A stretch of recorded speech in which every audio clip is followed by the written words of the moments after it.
Most people think they're in control of their lives. They believe their decisions are rational, their reactions are justified, and their emotions are simply responses to what's happening around them. But if you slow down and really examine your life, you'll notice something uncomfortable. It's not always you making decisions, it's your emotions making them for you. And when that happens, you're not in control. You're being controlled.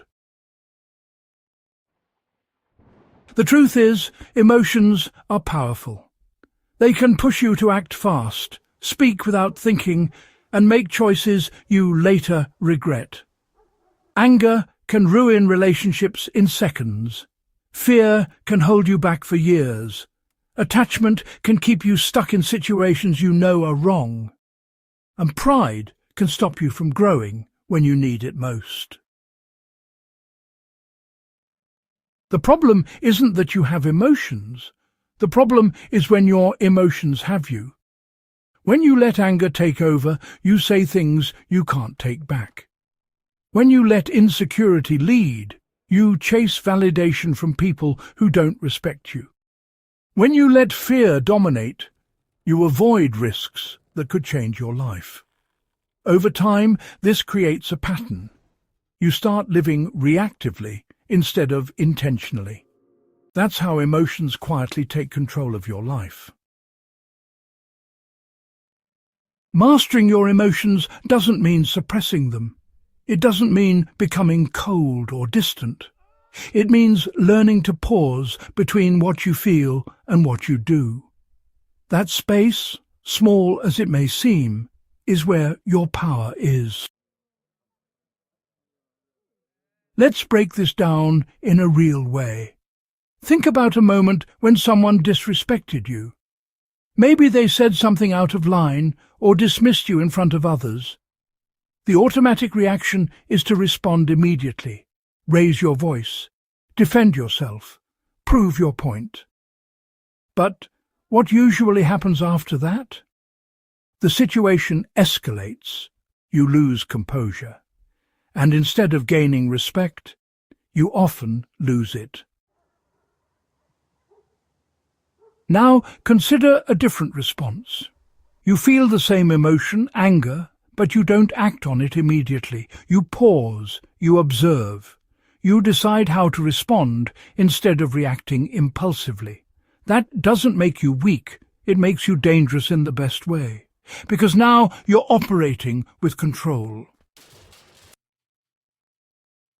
Here's a practical way to start applying this. The next time you feel a strong emotional reaction building, don't speak right away. Give yourself a few seconds. Breathe. Notice what you're feeling without judging it. Then ask yourself a simple question. What outcome do I actually want here? That question alone can shift your entire response. Because reacting satisfies the emotion, but responding serves the outcome. Another area where emotions take control is in relationships. People stay in situations they know aren't right because of emotional attachment. They confuse familiarity with compatibility. They tolerate disrespect because they're afraid of being alone. That's not love. That's emotional dependency. If you master your emotions, you start seeing things clearly. You stop chasing people who don't choose you. You stop over-investing in one-sided relationships. You begin to walk away from situations that drain you, even if it's uncomfortable. That's what emotional strength looks like. It's also important to understand that not every emotion deserves action. Just because you feel something doesn't mean you have to act on it. You can feel anger and still choose silence. You can feel fear and still take action. You can feel doubt and still move forward. That's the difference between emotional people and emotionally disciplined people. Discipline is the key word here. Because, mastering your emotions isn't a one-time decision. It's a daily practice. It's in the small moments. Choosing not to respond to a pointless argument. Choosing to stay calm when things don't go your way. Choosing to think before you speak. Over time, these small choices build a different kind of mindset. You become harder to provoke, harder to manipulate, harder to break. And honestly, people notice. There's a certain respect that comes from being calm under pressure. When others are reacting and you're steady, you stand out. Not because you're louder, but because you're controlled. And control is power. Now, let's be real. This isn't easy. There will be moments when you slip. Moments when emotions take over before you can stop them. That's part of the process. The goal isn't perfection. The goal is awareness.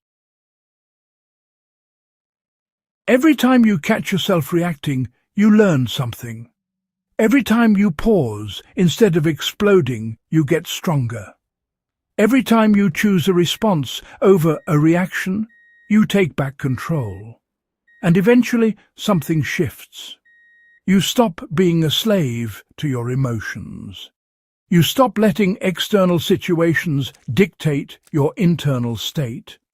You become grounded, stable, and clear. Not because life gets easier, but because you've become stronger. At the end of the day, the world will always test you. People will provoke you.